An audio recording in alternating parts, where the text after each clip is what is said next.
Argiaren podcastak.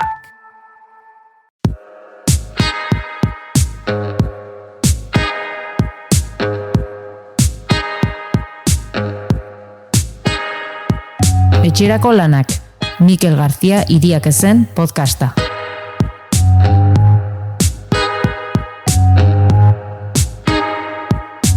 Patillo orduan ez gebiltzen libre patillo osotikan. Emain hau, aldatzen gote astero.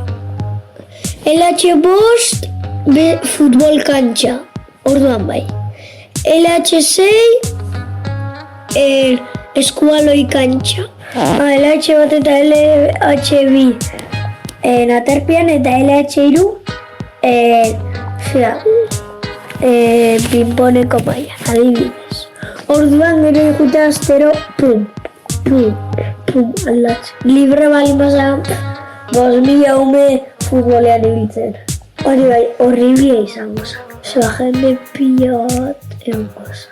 Si jesik ea jolastu dela etxela guzua,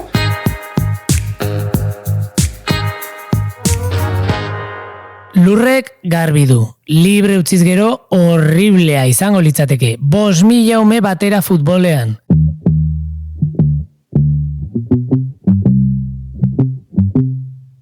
Gaurko gaiaren gako nagusietakoa eman digu. Dagoen espazioa zentzuz antolatzea importantea da, ikasle eta jarduera guztiei lekua egiteko. Futbolik gabeko egunak orokortu egin dira gure ikastetxeetan. Jolas garaian, egun batzuetan aurrek ezin dute futbolean jokatu. Ikastetxearen arabera, asteko egun bakarra izan daiteke futbolik gabeko eguna. Edo kontrara, soilik astean behin edo bitan uzten diete ikaslei futbolean. Edo txandaka izan daiteke lurren eskolan bezala. Adinaren edo ikasmailaren araberako erabakia izaten da hainbatetan. Eta baloi kopurua ere ongi mugatuta dute eskola ez gutxik. Ikastetxe bakarren batek futbola erabat debekatuta dauka jolas garaian. Ze pasatzen daba futbolarekin?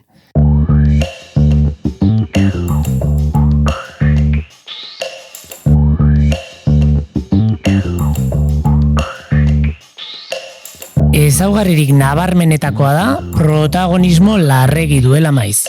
Espazio gehiegi hartu duela. Monopolizatu egiten duela espazioa. Bai simbolikoki eta bai literalki. Gizartean bezala ikastetxeko patioan ere. Ikastetxeak hasiak dira beren patioak aldatzen. Baina oraindik ere eskola askotako jolas eremuaren zati handi bat futbol pistarentzat da. Eta leku privilegiatuan gainera. Erdi-erdian. Zer dakar horrek? Agian gogoan duzu mapa urdingorri bat, Kataluniako 2 ikastetxetako jolas garaian, urtebetez egindako behaketaren emaitzekin. Lehen hezkuntzako neska mutilak patioan nola mugitzen ziren aztertuz. Gogoan ez baduzu, lasai, gure ikasle finak kontatuko digu. Eider, arbelera! Azterketa horren arabera, eskoletako jolastokien erdigunea haur fisikoki aktibo eta indartsuek okupatu ohi dute, gehienak mutilak, eta hain aktibo ez direnei periferietan uzten diete mugitzeko espazio, batez ere neskak. Errealitate hori agerikoa da futbolean oinarritutako espazioak diseinatzen direnean. Alegia, futbol zelaiak eta futbolean ari direnek hartzen dutela erdigunea. Horregatik, patioen diseinuak parte hartzea eta dinamika baldintzatzen dituela jakitun, espazioaren berrantolaketaz gogoetatzeari eta patioa eraldatzeari ekin dioten ikastetxeak gero eta gehiago dira, eta futbolaren afera ere hartzen da kontuan. Durangoko Kurutziagako ikastolaren esperientzia kontatu genuen argian adibidez. Gogoan ez baduzu, lasai, badakigu eta nork duen oso memoria ona. Eider, arbelera! Kurutziaga ikastolan patio erdian zegoen futbol zelaia lekuz mugitu zuten bazterrera, eta erdigunea bihurtu zen bestelako jolasak ere egiteko leku bat. Adibidez, soka saltoan ibiltzeko edo margotzeko lekua. Horrek eragin zuen zentralitatea mutilek izan ordez, neskek zentralitatea irabaztea. Eskerrik asko, Eider. Gure podcastean berria ez den Ainhoa Azurmendi kirola aholkulariak berdin pentsatzen du. Espazioa denentzat izan dadin neurriak hartzearen aldekoa da. Futbolari leku bat uztea, bai, baina jarduera guztiek beren espazioa izan dezatela bermatuta. zer da espazio demokratiko bat, ez?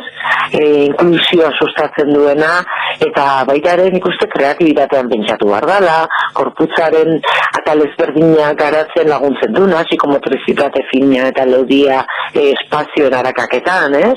Nik uste hori guztia daudela oso interesgarriak, eta hori kontuan eduki beharko litzatekeela. Ikastetxez ikastetxe hausnartu beharrekoa, dio. Eta debekua baino hobeto, lanketa.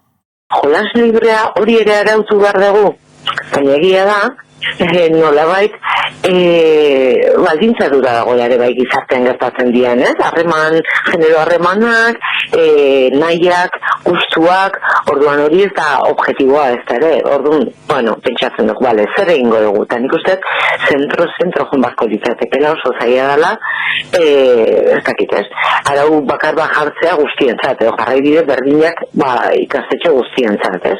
Agian nik debekutik ez nuke egingo, beste gauza bada, naiz eta zelaia hor egon simbolikoki, astean zehar beste erabilera bat eukitzea, eta izatea horizontalki, eta hiru espazioetan banatuta, eta bakoitzak aukera esan zer egin, klaro, hori zaten izan, aukerak eta hori librea ez da, orduan lanketa paralelo batekin barra hausnarketa bat estereotipoi buruz, norbeak zen mugak ditun, nola izaten dan gure garapen, psikomotrizitate, garapena, txiki-txikitati, jostalbien bitartez, espazioen arakaketa, eta bar.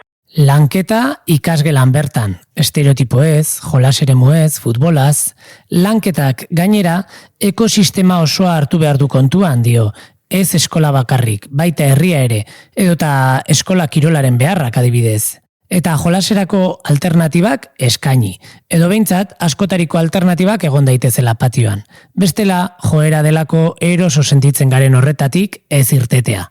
Hori bai, norbere eskubidea ere bada, jolas librerako garaian nahi duen horretan aritzea, gaineratu digu. Eta maiz, moda kontua izaten da, bolada bat, edo adinaren araberakoa.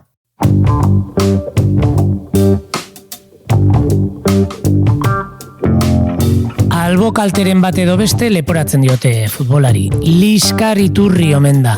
Eliteko eredua imitatzen dute maizumeek, maskulinitateari eta lehiakorkeriari oso lotuta. Ainhoa Zurmendiren iritzia berriro ere da debekatzea baino eraginkorragoa dela baldintzak eta arauak argi uztea. Eta ez bakarrik futbolean, dinamika guztientzat baizik, errespetua oinarri hartuta.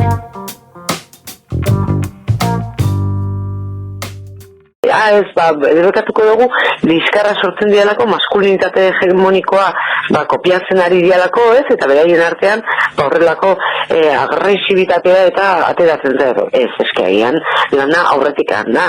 Hemen, egingo dian jarduera guztiak baldintza batzutan eman behar dira. Errespetuan oinarrituta, ez da borrokarik onartuko, errespetu faltarik onartuko, ezartzea oinarrizko batzuk, ez? Eta, behin gertatzen baldin bada, biso, bigarrengoan, ez da utziko, hori egiten hori zuen ardurapean geratzen da, ez? Eta behiek, regulatu daitezela, nik uste, ikasleek ikasi behar dutela beraien artean araua jartzen baita ere, ez? Onura interesgarri bat du horrek. Eskolako jolas garaian modu parte hartzaile eta egokian aritzeko baldintzak barneratzea baliagarria da eskolaz kanpo jolasten dutenean berdin aplikatzeko.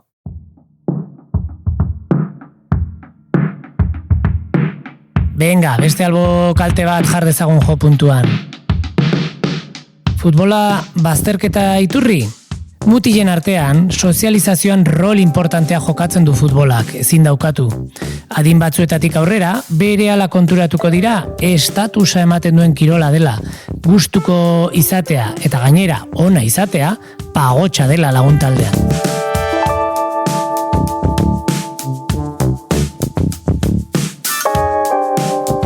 Ama batek argiara idatzi zigun. 7 urteko semeak ez zuela gustuko futbola, eta arrazoi horregatik bere burua baztertuta ikusten zuela mutil kuadrillan.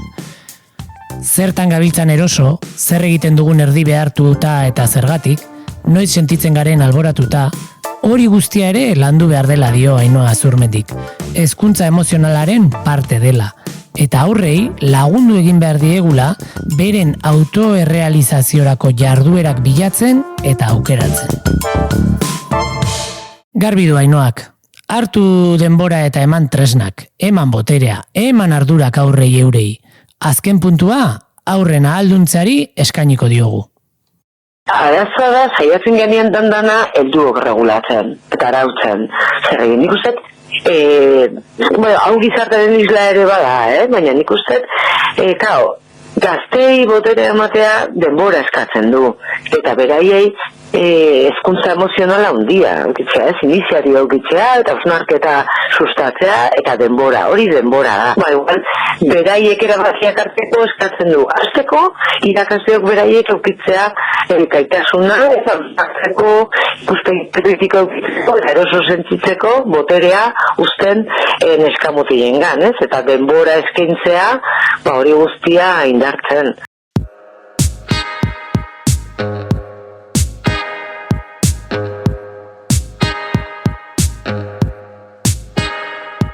Futboli gabeko eskola patioak, galdera horri tiraka, erantzun batzuk eman eta galdera berriak sortu ditugulakoan, datorren astera arte.